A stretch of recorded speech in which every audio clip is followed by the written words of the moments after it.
একটা রকেট উপরে উঠে যাচ্ছে কি বেগে, 10 মিটার পার সেকেন্ড বেগে সে উপরে উঠে যাচ্ছে।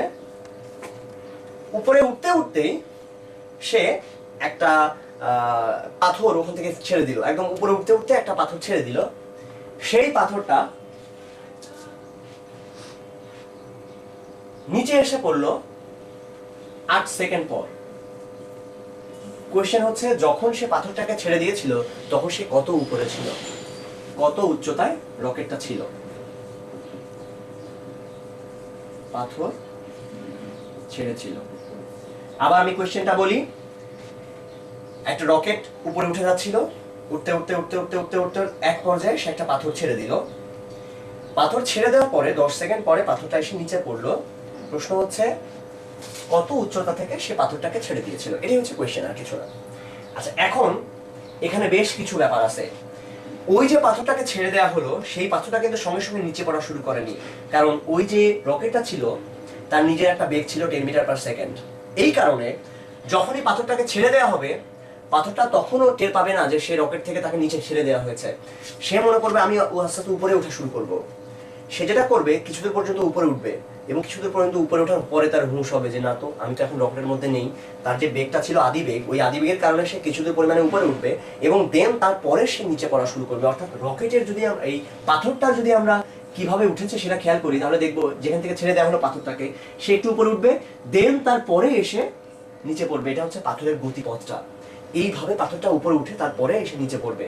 আমাদেরকে কিন্তু তাহলে বোঝা যাচ্ছে যে এই পয়েন্ট থেকে এতদূর ঘুরে আসার যে টাইমটা সেটা হচ্ছে 8 সেকেন্ড।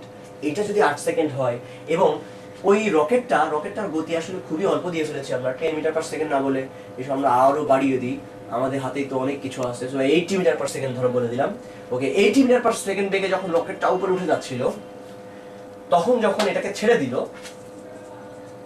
এই অবস্থায় সে 8 সেকেন্ড পরে এসে মাটিতে পড়লো। আচ্ছা, এটার জন্য আমরা ইনফ্যাক্ট আরেকটা ফর্মুলা ইউজ করি, সেটা তোমাদেরকে একটু বলতে চাই জিনিসটা কিরকম। ইনফ্যাক্ট একটা বস্তুকে যখন উপরে ছুঁড়ে মারা হয় তার জন্য যে নর্মাল ফর্মুলাটা সেটা হচ্ছে এরকম, h = ut - ½ g t²। বস্তুকে যখন আমি উপরে ছুঁড়ে মারলাম, হাফ জি কেন বললাম? আচ্ছা, এইখানে এই ফর্মুলাটা একটু আমি বোঝাতে চাই। ইনফ্যাক্ট আমাদের যে জেনারেল ফর্মুলাটা এটা হচ্ছে h = ut + ½ at²। এটা অনেক কিছুই ডিপেন্ড করে যে আমরা কিভাবে আমাদের অবস্থানগুলোকে চিন্তা করছি, কোঅর্ডিনেটগুলোকে আমি কিভাবে চিন্তা করছি, এর উপরে আসলে অনেক কিছু ডিপেন্ড করে। যেরকম আমরা যদি এরকম একটা ছবি নিয়ে চিন্তা করি তখন এইটা হচ্ছে 0 0 পয়েন্ট,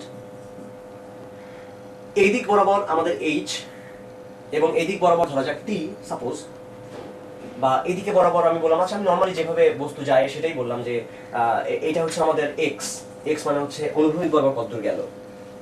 যাই বলি না কেন একটা ব্যাপার নিশ্চিত যে উপরের দিকে আমরা পজিটিভ ধরেছি, তার মানে নিচের দিকের যে কোনো মান সেটা কিন্তু নেগেটিভ। কিরকম?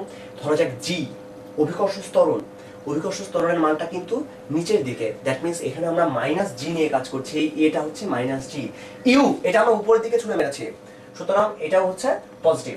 এখন এই ফর্মুলায় ধরা যাক আমি একটা বস্তুকে, আমি এখান থেকে জাস্ট একটা উদাহরণ দিচ্ছি, একটা বস্তুকে আমি কত বেগে, আমি বললাম যে 10 মিটার পার সেকেন্ড বেগে ছুঁড়ে মারলাম, সেটা 10 সেকেন্ড পরে কোথায় থাকবে? আমার প্রশ্ন একটুকে, আমি 10 মিটার পার সেকেন্ড বেগে উপরে ছুঁড়ে মেরেছি, 10 সেকেন্ড পরে সে কোথায় থাকবে? আমি এখান থেকে একটু হিসাব করি। h = 10 × 10 - ½ × 9.8 × 10²। এটার মান যেটা দাঁড়াবে সেটা হচ্ছে 100 - 4.9 × 100। দ্যাট মিন্স আমি যদি 100 কমন নিই তাহলে দাঁড়াবে 1 - 4.9, দ্যাট মিন্স -3.9 × 100 -390 মিটার। এর মানেটা কি? এইচ এর মান -390 মিটার বলতে কি বোঝায়? এর মানে হচ্ছে আমি যেই বিন্দু থেকে ছুঁড়ে মেরেছিলাম তার থেকে সে এখন নিচে আছে। যদি উপরের দিকে থাকতো তাহলে একটা পজিটিভ ভ্যালু পেতাম, অর্থাৎ 10 সেকেন্ড পরে, 10 সেকেন্ডের আগেই আসলে ওই বস্তুটা ওখান থেকে এখানে এসে চলে আসবে। তার মানে এটার মানে হচ্ছে যে আমি যদি এমন একটা জায়গা থেকে ছাড়তাম, ধরা যাক আমি একদম মাটির উপর থেকেই ছাড়ছি, তাহলে মাটির উপর না, একদম মানে মহাকাশ থেকেই ছেড়ে দিচ্ছি, মহাকাশ না, ধরা যাক ওই রকেট থেকে ছেড়ে দিলাম উপরে, কি বেগে? এই 10 মিটার পার সেকেন্ড বেগে, তাহলে সে উপরে গিয়ে আবার নিচে এসে এই 390 মিটার দূরত্ব সে অতিক্রম করবে। এবং এই -390 মিটার এটাও কিন্তু আমরা এই ফর্মুলা দিয়েই বুঝে যাচ্ছি, অর্থাৎ ফর্মুলা একটাই, h equal to ut minus half gt square. Just এই ফর্মুলা দিয়েই আমরা টোটাল জিনিসটা এখান থেকে আসলে পেয়ে যাচ্ছি। তাহলে আমরা এখন এই জায়গায় একটু খেয়াল করি, এই জায়গাটায় তাহলে আমরা এখন খেয়াল করি, এটাও কিন্তু ঠিক সেরকমই, সে উপরে গিয়েছিল আবার নিচে চলে এসেছে, এবং টি এর মান জাস্ট আমাদের নর্মালি এইটি। আমরা এই পজিশন থেকে হিসাব করা শুরু করলাম। এখন এইচ এর তাহলে একটা নেগেটিভ ভ্যালু আসার কথা, তাহলে আমরা আসলে বুঝে যাবো যে কতটুকু হবে। আমরা জাস্ট এইটাই এখান থেকে হিসাব করতে চাই। ইউ এর মান যদি হয় 10, সে উপরে ছুড়ে মারলো, ইন্টু টি হচ্ছে 8, এইচ এর মান 80 into 8 minus half 9.8 into 8 square. আচ্ছা, আনলাকিলি ইউ এর মানটা আমরা কমই রাখি, 10। তাহলে যেটা পাওয়া যাবে সেটা হচ্ছে 80 মাইনাস, আমরা একটু ক্যালকুলেশন করি, 32 ইন্টু 9.8, দ্যাট মিনস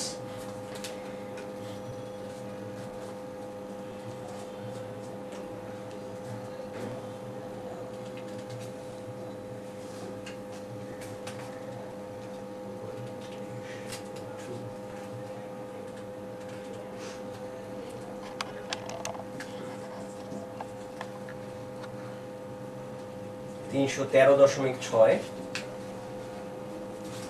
তার মানে হলো সে থাকবে মাইনাস 233.6।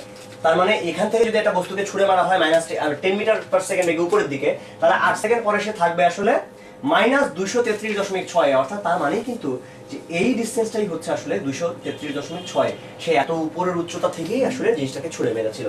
এবং এখানে আমরা যেটা করি যে এটাকে যদি এখন আমরা পজিটিভ চিন্তা করতে চাই, এইচ কে যদি পজিটিভ চিন্তা করতে চাই, তাহলে এখানে আমরা এইচ এর মানটা নেগেটিভ চিন্তা করি, তাহলে আমাদের ইকুয়েশনটা কিরকম দাঁড়ায়? আমরা যদি জোর করে এই এইচটাকে পজিটিভ বানাতে চাই, তখন ইকুয়েশনটা দাঁড়ায় আসলে এইরকম, minus ut plus half gt square.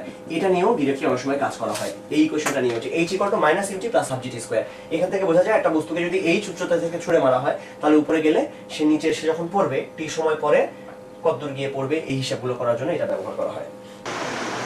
আচ্ছা, এবারে আমরা দেখবো যে একটা অঙ্ক এরকম, একটু আগে আমরা একটা অঙ্ক করেছিলাম ওই বেলুন এবং পাথর সংক্রান্ত, এটাও এরকমই, যে 4.5 সেকেন্ড এত সময় ধরে খারাপ উপরের দিকে উঠছিল একটা বেলুন, সেটা থেকে একটা ভারী বস্তু নিচে পড়ে গেল।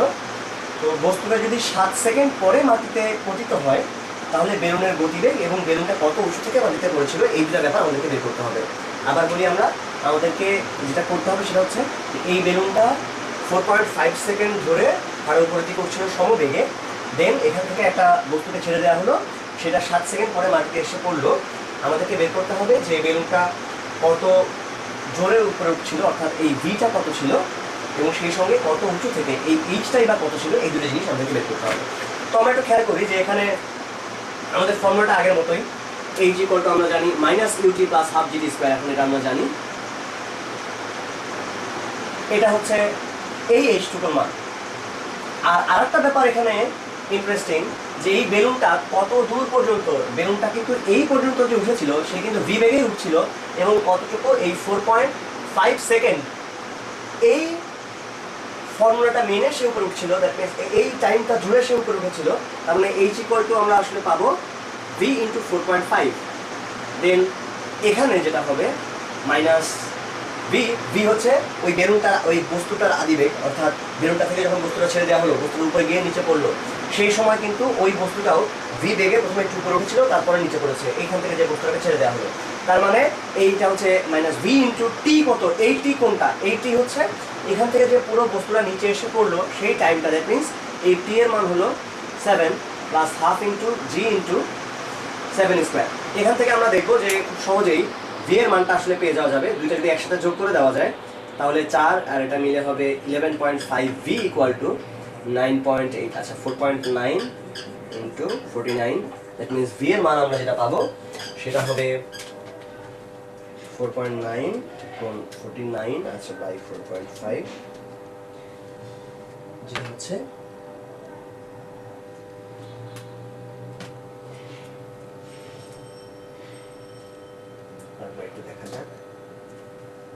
7 4 11.5 আচ্ছা আচ্ছা 11.5 দিয়ে ভাগ করলাম আমরা 20 দশমিক আচ্ছা 20.87 মিটার পার সেকেন্ড। এটা হচ্ছে ভি এর মানটা।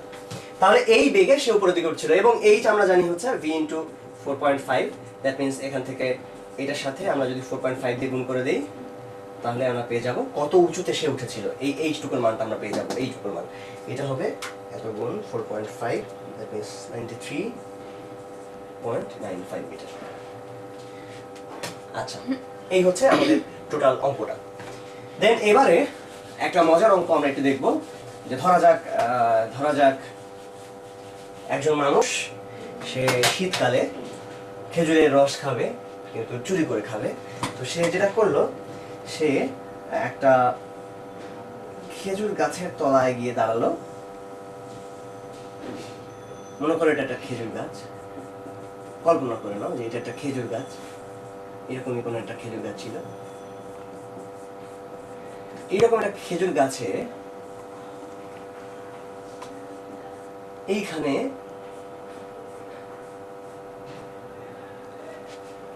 ওখান থেকে মনে করো রস পড়ছে। একটা মানুষ তার খুব রস খাওয়ার ইচ্ছে হয়েছে, সে এখানে এসে মনে করো রস খাওয়ার চেষ্টা করতেছে, একদম শুয়ে পড়ে পুরা স্বর্গীয় স্টাইলে সে রস খাবে। এখন এখানে বসে বসে বিশাল সে এখন এখান থেকে আচ্ছা, এই মানুষটা কিভাবে রস খায় আগে বলি, যে এইখান থেকে প্রতি সেকেন্ডে 4টা করে ফোঁটা পড়ছে, প্রতি সেকেন্ডে 4টি করে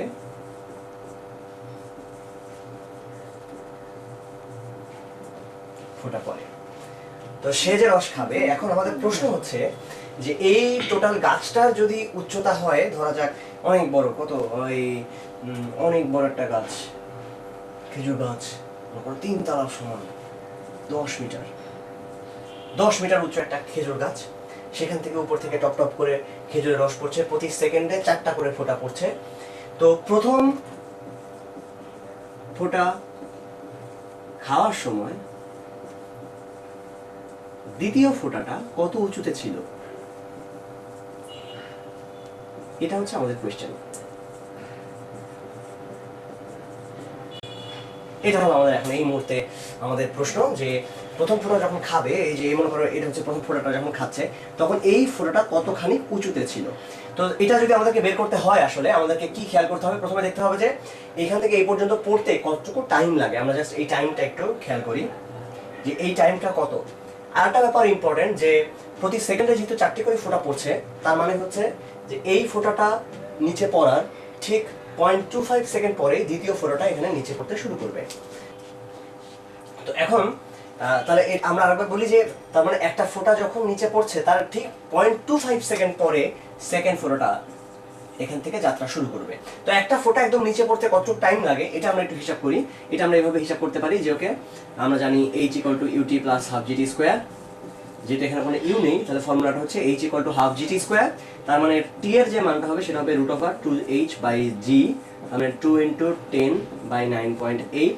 এটার ভ্যালু হবে √20/9.8, 1.42857, দ্যাট মিন্স আসলে √2 হবে, এত √2 এর কাছাকাছি, এত মিটার পার। আচ্ছা, সো এত সেকেন্ড টাইম লাগবে এখান থেকে এই পর্যন্ত পড়তে। তাহলে এখন কথা হচ্ছে সেকেন্ড যে ফোঁটাটা, অর্থাৎ আমি এভাবে চিন্তা করি যে প্রথম ফোঁটার বয়স যখন 1.4287, এই সেকেন্ড এত সময় যখন প্রথম ফোঁটার বয়স, তখন দ্বিতীয় ফোঁটার বয়স কত? দ্বিতীয় ফোঁটাটা কিন্তু প্রথম ফোঁটার থেকে 0.25 সেকেন্ডের ছোট, মানে 0.25 সেকেন্ড পরে দ্বিতীয় ফোঁটার জন্ম হয়। তার মানে ওর বয়স যদি হয় 1.428 সেকেন্ড, তাহলে দ্বিতীয় ফোঁটার বয়স হবে 1.42857, যাই হোক মাইনাস 0.25 এত সেকেন্ড কিন্তু দ্বিতীয় ফোঁটার বয়সটা। তার মানে কত হচ্ছে 1. এখান থেকে যদি চিন্তা করা যায় 17857, হয়তো এরকম কিছু একটা, এত সেকেন্ড হচ্ছে দ্বিতীয় ফোঁটার বয়স। তাহলে দ্বিতীয় ফোঁটাটা এই সময়ে কতটুকু ডিস্টেন্স নিচে অতিক্রম করে, দ্বিতীয় ফোঁটাটা এই সময়ে কতটুকু দূরত্ব এখান থেকে এই পর্যন্ত এসে পৌঁছায়, আমরা তাহলে এই ডিস্টেন্সটা আসলে এখান থেকে মেজার করে ফেলতে পারবো। সেটা কত হবে? h = ½ gt square, that means half into 9.8 into T square এখন কত 8 এটা, তার মানে হাফ জি মানে হচ্ছে 4.9 into T square 1.17857 whole square, তার মানে এটার মান হচ্ছে, আচ্ছা এখানে যেটা থাকে 1.8 হোল স্কোয়ার, এটার মান হবে 6.8063 এত মিটার। তার মানে দ্বিতীয় ফোঁটাটা উপর থেকে এই 6.8063 মিটার পর্যন্ত নেমেছে। তাহলে মানে তার নিচ থেকে কতটুকু উপরে আছে আমরা জানি, টোটালটা হচ্ছে 10 মিটার, তাহলে নিচে থেকে উচ্চতা হচ্ছে 10 মাইনাস এই 6.8 গুণে, সো এটা হবে 3.19 মিটার। তার মানে নিচ থেকে সে 3.19 মিটার উপরে থাকবে। যখন এই মানুষটা প্রথম ফোঁটাটা খাবে তখন দ্বিতীয় ফোঁটাটা তার থেকে 3.19 মিটার উপরে থাকবে। ওকে, এটা ছিল আমাদের একটা প্রবলেম। এইবার আমরা আলোচনা করব আসলে প্রাস সংক্রান্ত কিছু বিষয় নিয়ে। নিক্ষিপ্ত বস্তুর গতি।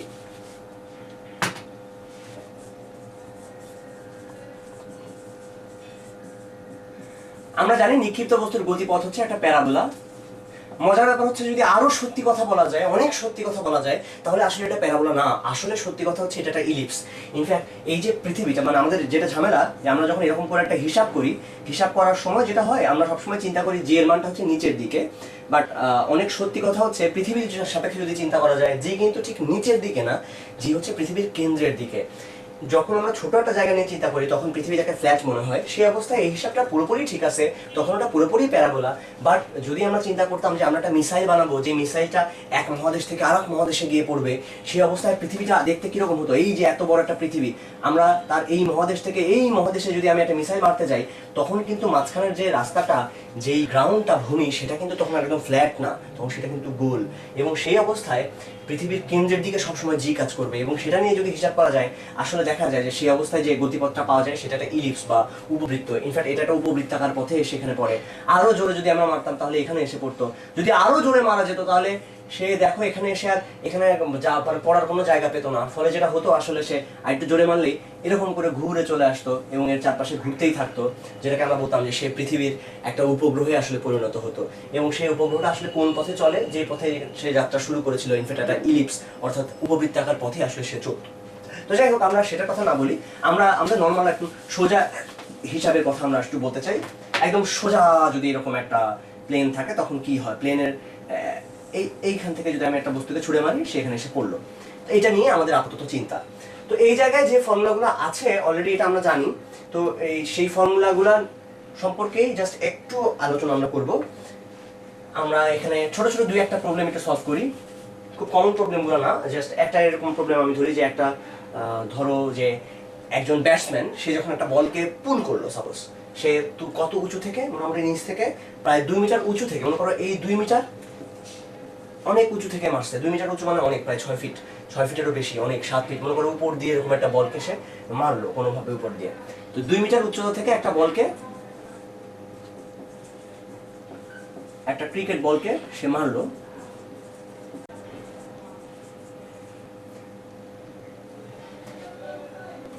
আঘাত করলে সেটা মনে করো 30 মিটার ধরো 30 ডিগ্রি কোণে, অনুভূমিকের সাথে 30 ডিগ্রি কোণে, কত বেগে, বেশ অনেক বেগে, মনে করো প্রায় 20 মিটার পার সেকেন্ড বেগে ছুটে গেল। সেটি কত দূরে এবং কোথায়, আচ্ছা কত দূরে এবং কখন মাটিকে আঘাত করবে?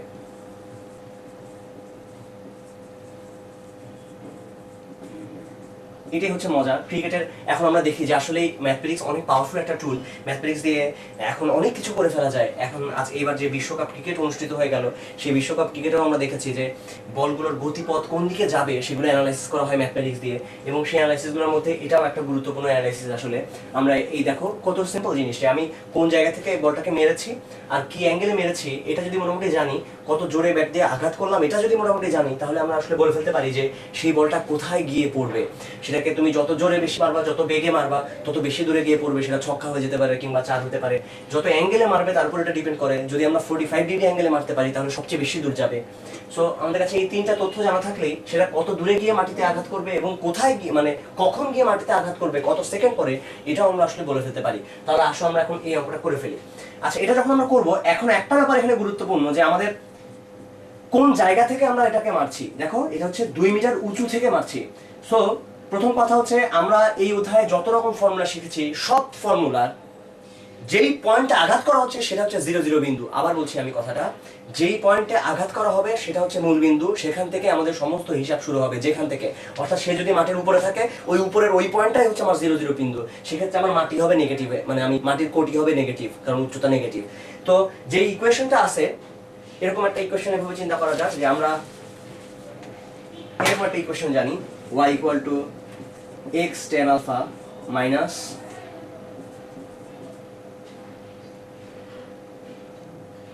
gx square by 2 u square whole square alpha. দেখো, এই ফর্মুলা কিন্তু অলরেডি আমাদের জানা। এখানে দেখো y কত এটা আমরা জানি, আমাদের টার্গেট x কত দূরে গিয়ে আঘাত করবে। আমি যদি x এর মান জানি তাহলে আসলে এখান থেকে বলে ফেলতে পারি।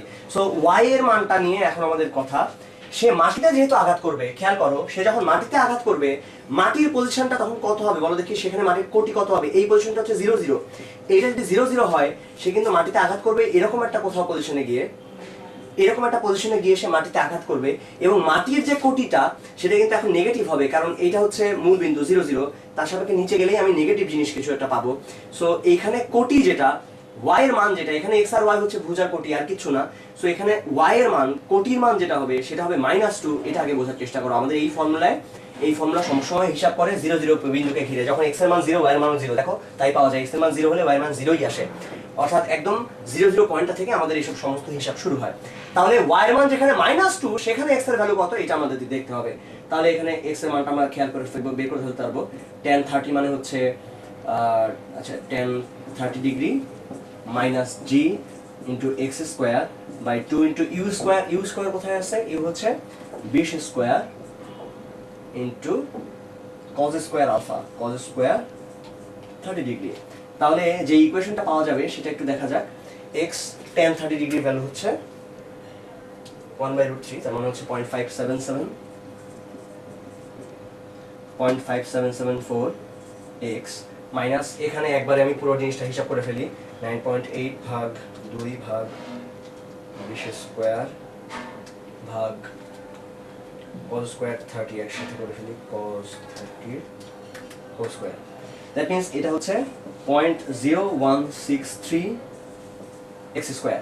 আমি যদি এটাকে নিয়ে একটা দ্বিঘাত সমীকরণ তৈরি করতাম, তাহলে সেই সমীকরণটা এরকম দেখাতো, এত x স্কোয়ার মাইনাস 0.5774 x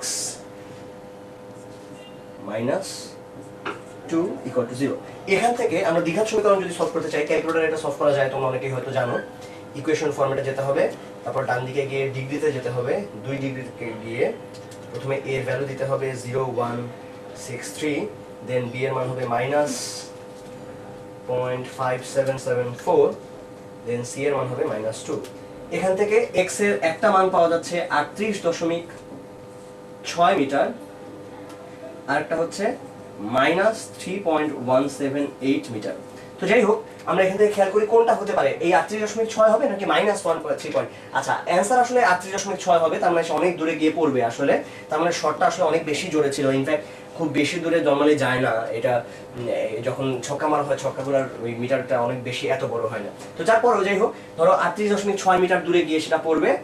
আর এই মাইনাস এটা বোঝাচ্ছে যে আমি যদি এই পরাবৃত্তটাকে আমি যদি পেছন দিকে বর্ধিত করতাম, পেছন দিকে বর্ধিত করলে এই এতটুকু হতো আসলে 3.178। অর্থাৎ দেখো, মাটিতে সে আসলে দুই জায়গায় টাচ করে, এটা বলতে পারো। একবার আসলেই করে, আরেকবার চিন্তা করতে পারো যে ওটা মাটি থেকে টাচ করেই যেন এসেছে। পুরো গ্রাফটা আসলে এটাই বলে যে এই পথ দিয়েই যেন সে এসেছে, যদিও গ্রাফটা শুরু হয়েছে এখান থেকে মারার পরে, বাট আমরা চিন্তা করতে পারি যে এইখান থেকে পুরো গ্রাফটা শুরু, এই জন্য এই -3.178 এই অংশটা আসছে। যাই হোক, এটা ইম্পর্টেন্ট না, ইম্পর্টেন্ট হচ্ছে x এর ভ্যালুটা। এখন x যখন আমরা জানি, তখন খুব ইজিলি আমরা বাকি t এর মানটা বের করে ফেলতে পারি, কারণ আমরা জানি x এটা ইকুয়াল টু আসলে এই বরাবর যে যতটুকু পরিমাণে গিয়েছে, এই বরাবর বেগ মাত্র একটাই, সেটা হচ্ছে v0 cos alpha into t। So t এর মান হবে x বাই v0 cos আলফা। x এর মান তো আমরা পেয়ে গেছি 38.6 বাই v, জিরোর মানটা হচ্ছে যে বেগে আমরা মেনেছিলাম 20 ইন্টু cos 30। তাহলে ওখান থেকে আমরা পাবো যে 38.6 ভাগ 20 ভাগ cos 30, 2.228 সেকেন্ড, 229 সেকেন্ড। সো এই এত সময় পরে এত দূরত্বে গিয়ে সেটি মাটিকে আঘাত করবে। এই ছিল প্যারাবোলার অঙ্কটা। সো আমার মেইন যে কনসেপ্টটা আসলে আমি যেটা শেয়ার করতে দিয়েছিলাম সেটা হচ্ছে আমরা এই অঙ্কগুলো করার সময় জাস্ট এই ফর্মুলাগুলো ইউজ করতে পারি, বাট মাথায় রাখতে হবে যে ওয়াই এর ভ্যালুটা এখানে নেগেটিভ। আচ্ছা, এবারে আরেকটা ধরনের অঙ্ক এখানে একটু অন্যরকম, সেটা একটু বলতে পারি যে ধরা যাক এরকম বলা থাকলো একটা প্যারাবোলাকে, একটা বস্তুকে নিক্ষেপ করা হলো, সেটি আলফা কোণে যখন তাকে নিক্ষেপ করা হলো সেটি টুয়াইস এ দূরত্বে অবস্থিত দুইটি এ উচ্চতার, আমার ছবিটা খুব ভালো হয়নি আসলে, টুয়াইস এ যদি এটা হতে হয় একটু দূরে পাঠাই দিই। ওকে, ধরো এটা হচ্ছে এ, এটা এ, আর এই টোটালটা হচ্ছে টুয়াইস এ। সে এ উচ্চতার দুইটা দেয়াল ঠিক টাচ করে চলে গেল, যেখানে এদের দুজনের মধ্যে ডিসটেন্স হচ্ছে টুয়াইস এ। তাহলে বের করতে হবে পাল্লা কত, পাল্লা আর ইকুয়াল টু ওয়াট। একটা ব্যাপার খুব গুরুত্বপূর্ণ যে একই হাইটে দুই রকমের এক্স পাওয়া সম্ভব। দেখো এই যে ইকুয়েশনটা দেখতে পাচ্ছ, y equal to x tan alpha minus suppose g x square by, এই যে ইকুয়েশনটা এখান থেকে খেয়াল করে দেখো, এটা এক্স এর একটা দ্বিঘাত সমীকরণ, অর্থাৎ y এর একটা ভ্যালুর জন্য এক্স এর দুইটা মান আসলে পাওয়া যাবে। যেমন y এর মান যখন a, সেটা দুই জায়গায় হতে পারে। কোথায়? দেখো y এর মান এখানেও a, এখানেও a, এই দুইটা পজিশনেই y এর মান কিন্তু a, কিন্তু x এর ভ্যালু এখানে এতটুকু, এখানে এতখানি। আমি বললাম যে সেই যেখানে যেখানে y এর মানগুলো a, সেখানে এক জায়গায় x এর মান x1 আর জায়গায় x এর মান x2। তার মানেই হচ্ছে যে এই সমীকরণে যে দুইটা মূল আছে, সেই দুইটা মূলের একটা হচ্ছে x1 এবং আরেকটা হচ্ছে x2। x এর এখানে যে দুইটা মূল আছে তাদের একটা হচ্ছে x1 আর একটা হচ্ছে x2, এবং এইটা শিওর যে x1, আমি যদি বলি যে এতটুকু হচ্ছে x1 এটা x2, তাহলে x2 মাইনাস x1 এটা কত এটা আমরা জানি। x2 মাইনাস x1 এর মান দেওয়াই আছে টুয়াইস a। আমাদের টার্গেট কি? আমাদের টার্গেট হচ্ছে এইটা বের করা যে x2 প্লাস x1 কত। কেননা দেখো এইটুকু যদি x1 হয়, আসলে এই অংশটুকু হবে x1, তার মানে x2 প্লাস x1 এটা বললেই আমাদের টোটাল পাল্লাটা আসলে পাওয়া যাবে। তাহলে এই ইকুয়েশনটা আসলে যতটা না, এই অঙ্কটা যতটা না আমাদের এই প্যারাবোলা সংক্রান্ত, তার চেয়ে আসলে বেশি এরকম একটা দ্বিঘাত সমীকরণ নিয়ে অ্যানালাইসিসের। দেখো যেখানে x2 মাইনাস x1 এর মানটা আমরা জানি যে এটাই হচ্ছে টুয়াইস এ, যেখানে আমাদের টার্গেট হচ্ছে x2 প্লাস x1 এর ভ্যালুটা বের করা, যেটা এখান থেকে আসলে বলে দেওয়া যায় যে সেটা মানটা কত হবে। আমরা এখানে একটা জিনিসই জানি না, সেটা হচ্ছে ইউ কত। ইউটাকেই আমাদের টার্গেট হচ্ছে এটার মাধ্যমে প্রকাশ করা। তার আগে আমরা এখান থেকে খেয়াল করি যে এই ইকুয়েশনটাকে আমরা কিভাবে সাজিয়ে লিখতে পারি। এটাকে এভাবে সাজিয়ে লেখা যায় যে 2u square cos square alpha minus x tan alpha plus y equal to 0। আমরা yটাকে ওই পাশে নিয়ে চিন্তা করতে পারি, বা এই পাশে নিয়ে আসো সবাইকে, তাহলেই তুমি বুঝে যাবে। সো এই ইকুয়েশনটাতে আমাদের মূল দুইটার যোগফল কত, ওটাই আমাদের আসলে আর। এখানে মূলদ্বয়ের যোগফল কত হবে? মূলদ্বয়ের যোগফল হচ্ছে মাইনাস বি বাই এ। মনে করে দেখো মূলদ্বয়ের যোগফল হচ্ছে মাইনাস বি বাই এ, তাহলে minus B by A. A কত? এ হচ্ছে এইখানকার যে এক্স স্কোয়ারের সহগটা, that means G by twice U square cos square alpha. আচ্ছা, ইন্টারেস্টিং হচ্ছে তুমি যা পাবে সেটা আসলে তোমার পরিচিত। আমি জাস্ট একটু দেখাচ্ছি যে এখান থেকে এই একই জিনিস আসলে পাওয়া যায়। আমি ওইটা বলার জন্যই জাস্ট বলছি। দেখো 2u square cos square alpha, sin কে ওই tan কে ভেঙে লিখি sin by cos by g। খেয়াল করে দেখো যা পেয়েছো এটা তোমার আসলে খুবই চেনা একটা form, u square sin twice alpha by G. এটাই হচ্ছে মূলদ্বয়ের যোগফল, এবং মূলদ্বয়ের যোগফলটাই কিন্তু আসলে আর এর মান। আর এর মানটাই দেখো আমরা জানতাম যে you square sin twice alpha by G, আর এটাকে এইভাবেও চিন্তা করা যায়। আমি জাস্ট এটা একটু তোমাদেরকে বলছি। আচ্ছা ঠিক আছে, এখন আমাদের টার্গেট হচ্ছে আসলে ইউ এর মানটা যদি বের করতে পারি, তাহলে এখান থেকে আর এর ভ্যালু আমি বলতে পারবো। সো ইউ এর মানটা আমি কিভাবে বের করবো? আমাদের হাতে কি কি অস্ত্র আছে? হাতে অস্ত্র আছে x2 মাইনাস x1, এটা হচ্ছে টুয়াইস এ। আচ্ছা, এবং আরেকটা জিনিস আমরা জানি যে মূলদ্বয়ের গুণফল কত। আচ্ছা, এই ইকুয়েশনটাতে আমাদের যদি আমরা এখানে আসি, এই জায়গায় চিন্তা করি, তাহলে খেয়াল করে দেখো y এর মানটা হচ্ছে a, সো এই জায়গায় y এর মান হচ্ছে a। আচ্ছা, মূলদ্বয়ের গুণফল হচ্ছে c by a, c by প্রথমটা আর কি।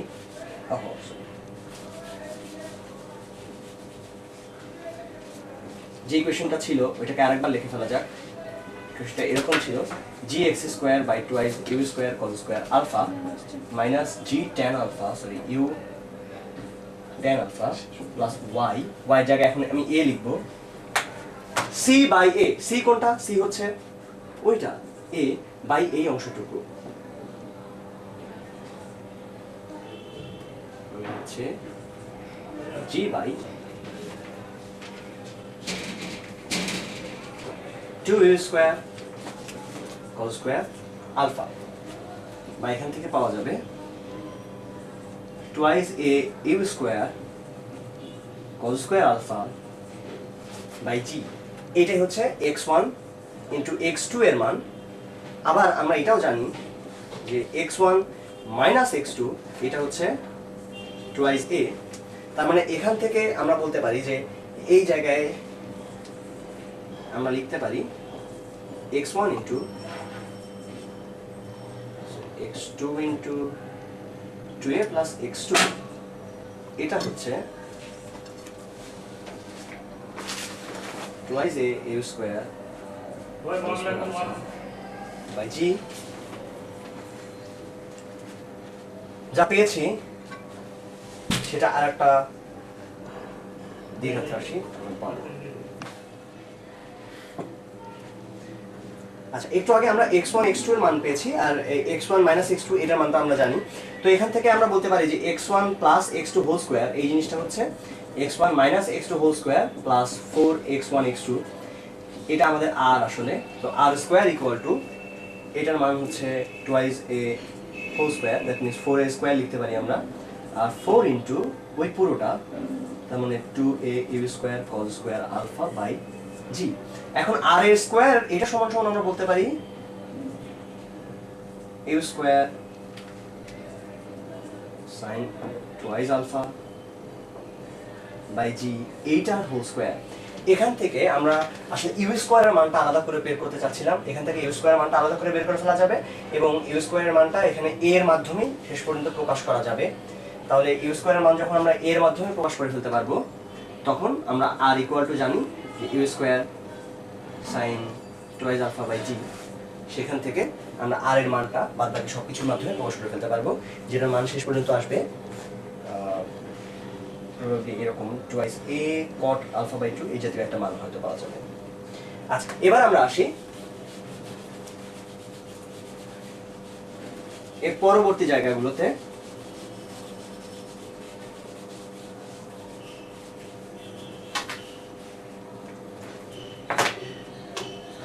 আমরা এবার চলে যাচ্ছি নিউটনের সূত্র এই চ্যাপ্টারে। ইনফ্যাক্ট এখান থেকে খুব বেশি অঙ্ক আসে না, মানে চ্যাপ্টার 5 এখান থেকে খুবই কম অঙ্ক আসে। তারপরও এখান থেকে আমরা অল্প কিছু ছোট ছোট দু একটা জিনিস আমরা দেখে এই এই লেকচারটা শেষ করবো। আসলে নিউটনের সূত্র এই চ্যাপ্টারে প্রথমে চ্যাপ্টার 4.1 এ আমরা যাই। 4.1 এ একদম আগেকার যে জিনিসগুলো ছিল, যে কারণ সমান সমান ফলাফল, এই জাতীয় যে ব্যাপারগুলো ছিল আসলে সেটাই আছে, যে অনেকগুলো বল যদি একসাথে ক্রিয়া করে তাহলে সবগুলা বল মিলেই আসলে যে গতিটা সৃষ্টি হচ্ছে সেই গতিটা দেবে। আসলে এটাকে এইভাবে চিন্তা করা যায়, summation of F equal to ma, এই জিনিসটাকে এইভাবেই পুরো জিনিসটাকে চিন্তা করা যায়। কিরকম, আমরা যদি বলি যে এখানে একটা বিষয় খুব ভালো করে জানা দরকার।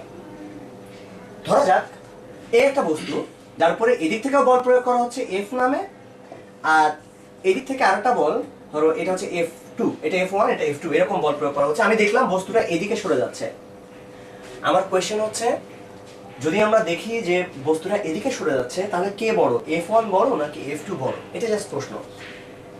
এটার উত্তর কি হবে? অনেকেই যেটা ভাবে যে তার মানে নিশ্চয়ই F2 বড় হবে। আসলে এটা বলা যায় না। একটা বস্তু কোন দিকে যাচ্ছে এটা দেখে আসলে আইডিয়া করা যায় না যে কোন বলটা বড় হবে। এটা ডিপেন্ড করে আসলে যে তার গতি কিভাবে চেঞ্জ হচ্ছে, এটার উপর আসলে পুরো জিনিসটা ডিপেন্ড করে। আসলে বোঝাই একটু একটু। ধরা যাক আমি একটা বস্তুকে উপরের দিকে ছুঁড়ে মারলাম। উপরের দিকে যখন বস্তুটা উঠছে, আমরা কি বলতে পারি যে তার উপর লব্ধি বলটা কোন দিকে ক্রিয়া করছে? আসলে তার উপর লব্ধি বলটা কিন্তু নিচের দিকে না, উপরের দিকেই আসলে লব্ধি বল, না সরি, তার উপর লব্ধি বলটা কিন্তু উপরের দিকে না, লব্ধি বল নিচের দিকেই, তারপরও সে উপরের দিকে উঠছে। লব্ধি বল নিচে হলেও সে উপরে উঠবে, হ্যাঁ উঠবে, কিন্তু তার ত্বরণ কাজ করবে নিচের দিকে। লব্ধি বল যেদিকে হয় তার ত্বরণটা সেদিকে কাজ করে। এই বস্তুটা প্রত্যেকটা মুহূর্তে কোন দিকে যেতে চাইছে সেটা হচ্ছে ইম্পর্টেন্ট ব্যাপার। আমার কাছে ত্বরণ ব্যাপারটা ফিজিক্যালি বলতে গেলে মনে হয় যে একটা বস্তুর মধ্যে, বস্তুর ভেতরের ইচ্ছা, তার মনের ইচ্ছা যে সে কোন দিকে আসলে যেতে চায়। একটা বস্তুকে আমি যদি উপরে ছুড়ে দিই, সে কিন্তু উপরে সবসময় যেতে চায় না, তার যাওয়ার ইচ্ছাটা হচ্ছে নিচের দিকে, যে কারণে সে আস্তে আস্তে তার গতিটা কমাতে থাকে। এই গতি কমাতে থাকা মানেই হচ্ছে সে আসলে যেতে চায় নিচের দিকে। সে যেদিকে যেতে চায় সেদিকে তার গতি আস্তে আস্তে বাড়াতে থাকবে, এটি স্বাভাবিক। যেমন আমরা সরল দোলকের কথা চিন্তা করতে পারি, সেখানেও এই ঘটনাটা খুব ইজিলি বোঝানো যেতে পারে যে এই যে একটা বস্তু, সরল দোলকের ক্ষেত্রে কি হয়, যখন এই সরল দোলকটাকে আমি আস্তে করে টেনে ছেড়ে দিলাম, ইনফ্যাক্ট সরল দোলকের সবসময় ত্বরণটা হচ্ছে মাঝখানকার অবস্থানে, সে যেতে চায়, এটা হচ্ছে তার বাড়ি, সে সবসময় বাড়িতে আসতে চায় এই জায়গায়। তো আমি যখন ওখান থেকে টেনে ছেড়ে দিলাম, ছেড়ে দেওয়ার পরে সে খুব খুশি যে আমি বাড়িতে যাবো, আমি বাড়িতে যাবো, তার ত্বরণ কিন্তু এদিকে কাজ করছে, তার ত্বরণ এদিকে কাজ করছে, করতে করতে যখন সে এখানে পৌঁছে যায়, দুঃখের বিষয় হচ্ছে সে বাড়িতে পৌঁছে গেলেও তার গতি এতই বেশি হয়ে যায় সে বাড়িতে স্থির দাঁড়িয়ে থাকতে পারে না। মানে হয়তো এখন যাচ্ছিল, এখন যেতে যেতে যেতে এই জায়গাটায় আসার পরে সে আস্তে আস্তে বাড়ি ছাড়িয়ে আরো পিছন দিকে চলে যায়, অন্যদিকে চলে যায়, তখন তার মনে আবার কি হবে, তার মনে হবে যে না আমি আবার বাড়ি যাবো। আস্তে আস্তে কিন্তু তার কি হচ্ছে, তার ত্বরণটা কিন্তু ধীরে ধীরে বাড়তে থাকছে। সে যত দূরে যাবে তার মধ্যে ত্বরণটা তত বেশি, তার মধ্যে ইচ্ছাটা তত বেশি প্রবল, তার মধ্যে প্রচন্ড ইচ্ছা করছে যে আমি বাড়িতে যাবো, আমি এখান থেকে এই পজিশনে যাবো। যখন সে এখানে আসে তখন তার ত্বরণ জিরো, তখন তার আর কোনো ইচ্ছা নাই, কারণ সে বাড়িতে পৌঁছে গেছে। কিন্তু তার ইচ্ছা না থাকলেও কিছু করার নাই, কারণ তার বেগ অলরেডি অনেক বেশি বেড়ে গেছে, ফলে সে তখন আবার ওইদিকে যেতে থাকবে। বাট তখন যত দূরে যাবে তত বেশি হোম সিকনেস বাড়তে থাকবে, তার বাড়ির প্রতি টান বাড়তে থাকবে। সো অনেক এই পজিশনে যখন যাবে একদম কর্নারে, তখন তার ত্বরণ সবচেয়ে বেশি হবে, ত্বরণ সবচেয়ে বেশি হলেও সেই পজিশনে আবার বেগ শূন্য। যেমন আমরা সেটা নিয়ে না বলি, জাস্ট একটুকু বলার চেষ্টা করি যে আসলে লব্ধি ত্বরণ কোন দিকে, ত্বরণের উপর ডিপেন্ড করে আসলে বলা যায় যে বলটা কোন দিকে আছে। এই দিকে গেল বলেই যে তার সবসময় এইদিকেই বলটা বেশি এটা বলে দেওয়া যায় না। যদি F2 বেশি হয়, আরেকবার বলছি আমি কথাটা, F2 যদি বেশি হয় তাহলে এদিকে তার বেগটা আস্তে আস্তে বাড়তে থাকবে। আমরা যদি দেখি যে F2 এর দিকে বেগটা আস্তে আস্তে কমে যাচ্ছে, এদিকে যাচ্ছে ঠিকই কিন্তু তার বেগটা কমে যাচ্ছে, তার মানে আসলে তার ওইদিকে যাওয়ার ইচ্ছা নেই, তার যাওয়ার ইচ্ছা আসলে এইদিকে। সো এটা ডিপেন্ড করছে এই জিনিসটার উপরে। এখন সেম অ্যাপ্রোচটা আমরা এইভাবে চিন্তা করতে পারি, একটা বস্তু যখন কাদার মধ্যে ঢুকে যাচ্ছে, তাহলে যখন সে কাদার মধ্যে ঢুকে যাচ্ছে সে কি আসলে অনন্তকাল ধরে ঢুকে যাচ্ছে নাকি থেমে যাচ্ছে কিছুক্ষণ পর? কিছুক্ষণ পরে সে থেমে যাচ্ছে, অর্থাৎ কাদার মধ্যে যখন সে নিচের দিকে ঢুকে যাচ্ছে তখন কিছুক্ষণ পরে কিন্তু তার গতি থেমে, মানে তার গতিটা থেমে যাচ্ছে, তার মানে হচ্ছে সে আসলে নিচের দিকে যেতে চাইছে না, সে তার যাওয়ার ইচ্ছা আসলে উপরের দিকে। এই জায়গায় লব্ধিটা কিন্তু এই বরাবর। তাহলে আমরা যদি এখন চিন্তা করি যে তার একটা বল হচ্ছে নিচের দিকে, যে তার ওজন প্রচন্ড, ওজন কি চাইছে, তাকে নিচের দিকে ঠেলে দিতে চাইছে, আর কাদা কি চাইছে, তাকে উপরের দিকে ঠেলতে চাইছে। এখন কে বড় এখানে, আর বড় নাকি ডাব্লিউ বড়? এটা কিন্তু খুবই গুরুত্বপূর্ণ একটা প্রশ্ন। যেহেতু আমরা দেখতে পাচ্ছি যে সে আসলে নিচের দিকে অনন্তকাল যেতে চাইছে না, সে থেমে যাচ্ছে আস্তে আস্তে, তার ত্বরণ কিন্তু নিচের দিকে বরাবর হবে না, বরং তার ত্বরণ হবে কোন দিকে, তার ত্বরণ হবে উপর বরাবর। দ্যাট মিনস আর কাদার চাপ যেটা সেটাই আসলে বড় হবে। তাহলে এই জায়গায় লব্ধি যেটা হবে সেটা ডাব্লিউ মাইনাস আর হবে না, বরং আর মাইনাস ডাব্লিউ হবে। এটাই হচ্ছে এখানকার মেইন আইডিয়াটা। তার মানে আর মাইনাস ডাব্লিউ, এই যে এইটাই হচ্ছে আমাদের টোটাল লব্ধি বল এখানে কাজ করছে, এটা ইকুয়াল টু হবে কোনো একটা F ইনটু এম এ। তার এখানে যে লব্ধি ত্বরণটা হবে সেটা হবে এইটা, দ্যাট মিনস আর এর মান হবে আসলে mg প্লাস ma। সেম কথাটা আমরা এভাবে চিন্তা করি যে যখন একটা বস্তু লিফটের মধ্যে নিচে নামছে, একটা বস্তু এরকম ভাবে ছিল, সে লিফটের মধ্যে দাঁড়িয়ে আছে, সে লিফটটা হয়তো একটা নির্দিষ্ট ত্বরণে, এ ত্বরণে যখন লিফটটা নিচে নামছে, এ ত্বরণে যখন লিফটটা নিচে নামছে, তার সে কি ফিল করবে, তার ওজনটা কিরকম, তার ওজন বেশি ফিল করবে নাকি কম ফিল করবে? এটা আসলে আইডিয়া করা যায় যদি একটা লিফট নিচে নামে, তার কাছে ওজন আসলে কম মনে হবে। সো সে যে ওজনটা ফিল করবে সেটা হয়ে যাবে তখন জাস্ট নর্মাল যে ওজনটা, সেখান থেকে এই এম এ বাদ দিলে যেটা হয়, এটা হচ্ছে তার এখনকার লব্ধি আসলে। আচ্ছা, তো এবারে আমরা এখানকার একটা প্রবলেম নিয়ে একটু আলোচনা করি। এটাই আসতো, এখান থেকে আসলে খুব বেশি অঙ্ক করে লাভ নেই। একটা প্রবলেম এটা এর আগে এসেছিল যে একটা বস্তু আছে হয়তো, সেটা অনেক ভারী, কতটুকু ধরা যাক, এই যে ওজনটা দেখা, এই বস্তুটা দেখা যাচ্ছে সেটা 5 কেজি ভারী, 5 কেজি তার ভর। আচ্ছা না, আমরা যে অ্যাকচুয়ালি যে অঙ্কটা এসেছিল আমরা সেটাই করি, তাহলে আমাদের কোয়েশ্চেনটা প্র্যাকটিস করা হয়ে যাবে।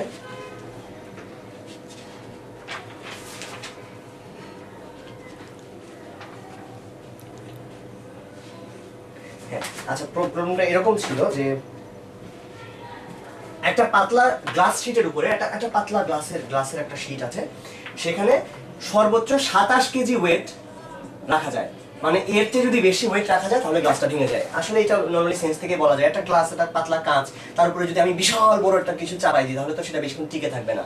সো এটা বলছে যে 27 কেজি ওয়েট পর্যন্ত সে নিতে পারে, অর্থাৎ তার সেই বলটা যদি আমি চিন্তা করি কত বল সে নিতে পারে, সেটা হচ্ছে W এটা ইন্টু 9.8, দ্যাট মিনস 27 গুণ 9.8, তার মানে এত নিউটন বল সে নিতে পারে, 264.6 এত নিউটন পর্যন্ত সে নিতে পারে। এর চেয়ে বেশি হলে সে ভেঙে যায়। যেটা হলো যে এটাকে নিয়ে যেহেতু আমি জানি যে এত পর্যন্ত রাখা যায়, আমি মনে করে এটা নিয়ে খেলা শুরু করলাম, যে আমি খেলা করছি এরকম করে নিয়ে এটাকে নাড়াচাড়া করছি। বাট যেটা হলো, হঠাৎ করে আমি দেখলাম এই গ্লাস শিটটাকে নিয়ে যখনই ধপ করে উপরে ওঠানোর আমি চেষ্টা করলাম, গ্লাস শিটটা ভেঙে গেল। আমি কত ত্বরণে উপরে ওঠানোর চেষ্টা করলাম, 4 মিটার পার সেকেন্ড স্কোয়ার ত্বরণে যখনই আমি উপরে ওঠানোর চেষ্টা করলাম, তখনই এই গ্লাসের শিটটা ভেঙে গেল। কেন গ্লাসের শিটটা তখন ভেঙে গেল? এটা তো ভেঙে যাওয়ার কথা না, এটা তো 27 কেজি পর্যন্ত নিতে পারে।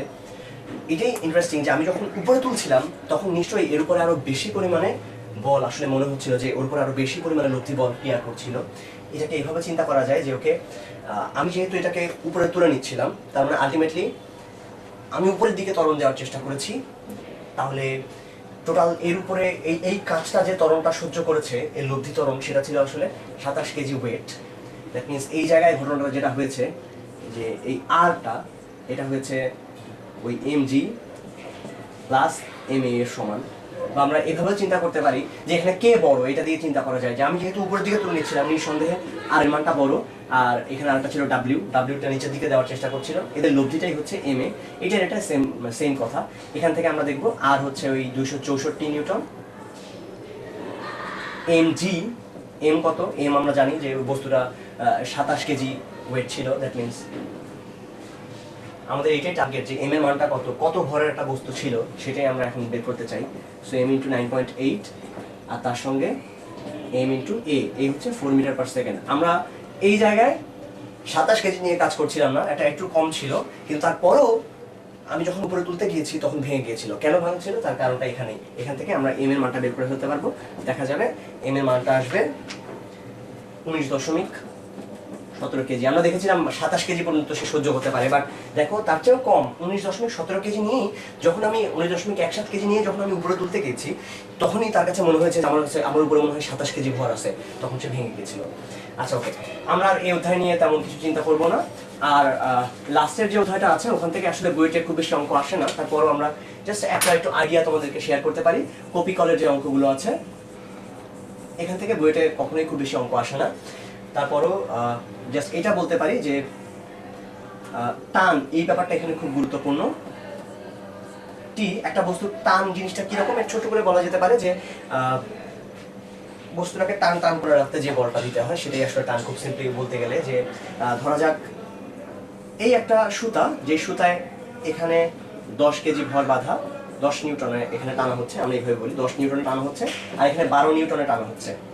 তাহলে এর উপরে যে লব্ধি বলটা হবে সেটা কত নিউটন, এটা আমরা সবাই জানি 2 নিউটন কোন দিকে, ওই দিকে হবে। বাট একটা ব্যাপার খেয়াল করো, আমি যদি একটা নরমাল সুতার উপরে আমি যদি এই পাশে 1000 নিউটন বলে টানি এবং ওইদিকে 1002 নিউটন বলে টানি,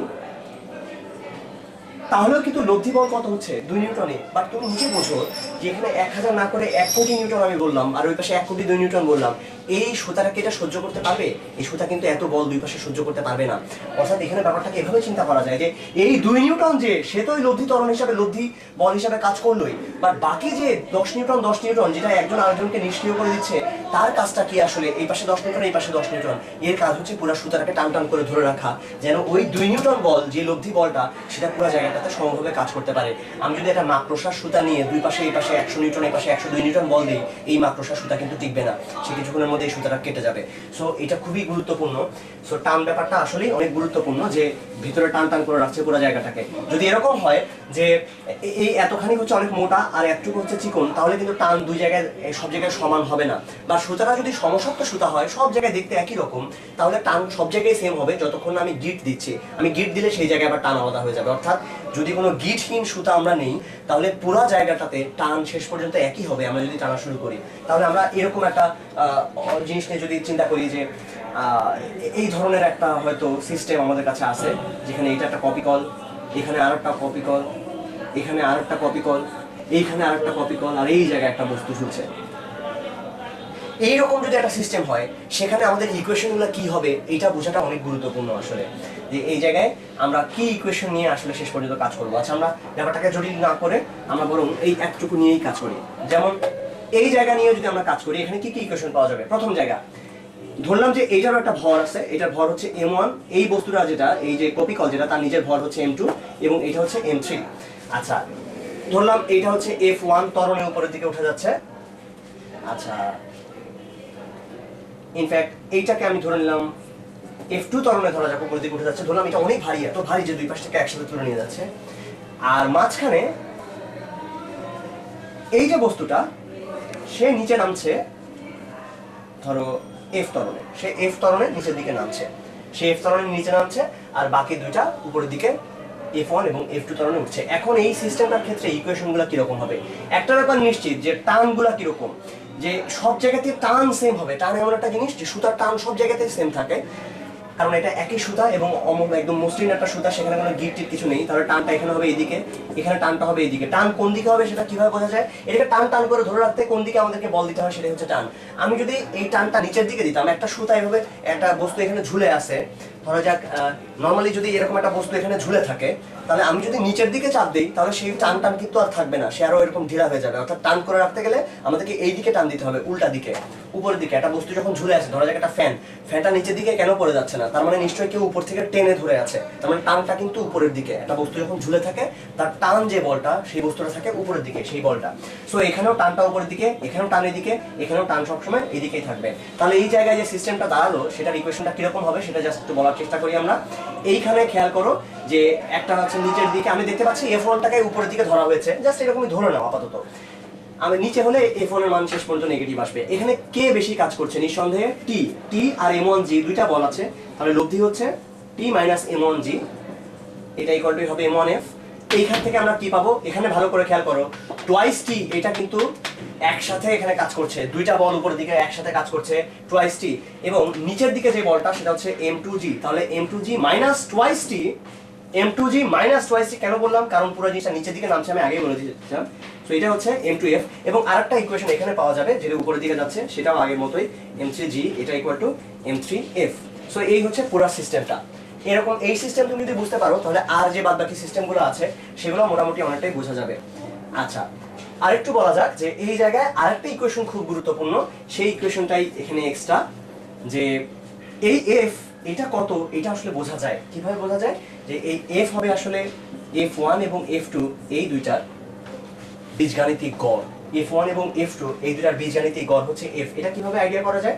এটা এভাবে বোঝা যায় যে ধরা যাক আমি বললাম যে এরকম দুইটা জিনিস ছিল, আমি এখান থেকে সুতা ছেড়ে দিচ্ছি, এখানে আমার অনেকগুলো সুতা আছে, আর এই বস্তুটা অনেক ভারী, এই বস্তুটা খুবই ভারী একটা বস্তু যেটা নিচে পড়ছে।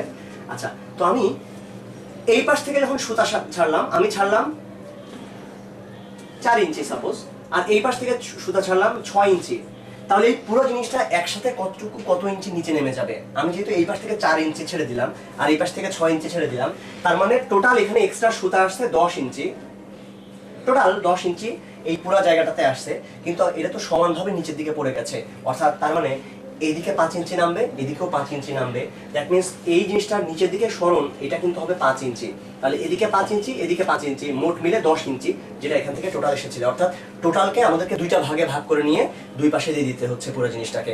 অর্থাৎ এই পাশ থেকে যদি a পরিমাণে আসে, এই পাশ থেকে b পরিমাণে আসে, তাহলে নিচে নামবে বস্তুটা a + b/2, কারণ এদিকে a + b, এদিকে এদিকে a + b/2, এদিকে a + b/2, মোট a + b পরিমাণে জিনিসটা নিচের দিকে নামবে।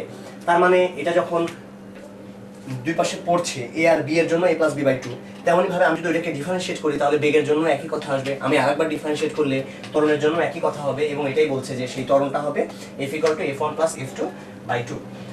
আচ্ছা, আর এই অধ্যায়ে আর এক ধরনের মাত্র অঙ্ক নিয়ে আমরা একটু চিন্তা করব। আমাদের আজকের আলোচনা আসলে জাস্ট ওই অঙ্কটা দিয়ে আমরা শেষ করতে চাই, যে কখনো যদি সুতা ছিঁড়ে যায় তাহলে কি অবস্থা দাঁড়াতে পারে।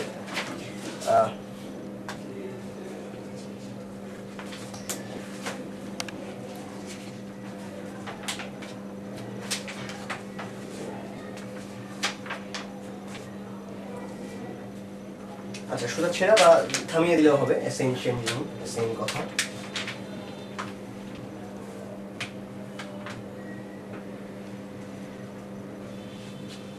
ধরো যে বলছে যে 50 গ্রাম, এটা হচ্ছে 50 গ্রাম ভরের এবং এটা হচ্ছে 30 গ্রাম ভরের দুইটা বস্তু একটা কপি কলের উপর দিয়ে একটা রশির দুই প্রান্তে সংযুক্ত আছে, তারা গতিশীল হওয়ার 1 সেকেন্ড পরে 50 গ্রাম ভরের যে বস্তুটা আছে সেটাকে থামিয়ে দেওয়া হলো। তো আমরা নরমালি আগে দেখি যে 50 গ্রাম ভরের বস্তুটা কিন্তু নিচের দিকে পড়তে থাকবে এবং তার যে ত্বরণটা হবে এফ ত্বরণ, সেটাকে এভাবে হিসাব করা যায়। আমরা এই পাশে যদি m1 চিন্তা করতাম, ওই পাশে m2 চিন্তা করতাম, তাহলে এফ এর মানটা কত হয় এটা আমাদের মোটামুটি জানা।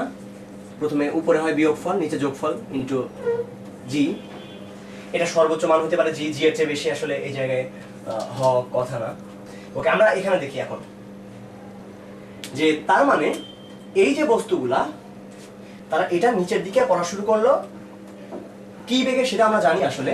এফ ইকুয়াল টু হচ্ছে 50 মাইনাস 30, আচ্ছা 50 প্লাস 30 তার মানে 20/80 ইন্টু জি, তার মানে জি এর 4 ভাগের 1 ভাগ, দ্যাট মিনস 9.8/4, এটাকে আমরা 2.45 পাবো আসলে। হ্যাঁ, তো এত মিটার পার সেকেন্ড স্কোয়ার এত বেগে আমরা দেখতে পাচ্ছি, এত ত্বরণে এরা গতিশীল ছিল। তো গতিশীল থাকার 1 সেকেন্ড পরে কি হবে এটা নিয়ে হচ্ছে সমস্যা। 1 সেকেন্ড পরে কি করা হলো, এটাকে আস্তে করে একটু চেপে ধরে তারপর আবার ছেড়ে দেওয়া হয়েছে। আচ্ছা, তো যখন 1 সেকেন্ড পরে তারা কোথায় আসলে এসে পৌঁছেছিল, আসলে সেই অবস্থানগুলো আগে চিন্তা করা যায়। একদম 0-0 যেখন তার পজিশনে ছিল, একদম শুরুতে যখন এরকম করে জোর করে ধরে রাখা হয়েছে, এরপর ছেড়ে দেওয়ার সাথে সাথে যেটা হবে এটা নিচের দিকে পড়তে শুরু করবে। এর ওজন বেশি, যার ওজন বেশি সে নিচের দিকে পড়তে শুরু করবে। আচ্ছা, ওজন যখন বেশি নিচের দিকে যখন পড়তে শুরুই করে তখন দেখা যায় ঘটনাটা কি ঘটে। 1 সেকেন্ড পরে কি হয়, 1 সেকেন্ড পরে সে যাবে total h equal to half F T square, এই টাইমটা এত দূর সে অতিক্রম করবে। আমরা 1 সেকেন্ড নিয়েই চিন্তা করছি, হ্যাঁ, তাহলে হাফ ইন্টু এফ, এফ এর মান হচ্ছে 2.45 ইন্টু টি স্কোয়ার, 1 স্কোয়ার, তার মানে এটা দাঁড়াবে 1.225 মিটার। এত মিটার সে নিচের দিকে পড়ে গেল। আচ্ছা, এইবার এই সময় তার বেগটা কত সেটা আমরা হিসাব করে ফেলি।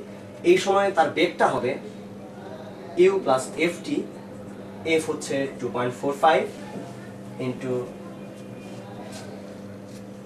সেকেন্ড, আচ্ছা ওকে, তার মানে 2.45 মিটার পার সেকেন্ড, এইটা হচ্ছে তার এই অবস্থার বেগ। ওকে, 2.45 মিটার পার সেকেন্ড এটা হচ্ছে তার বেগ।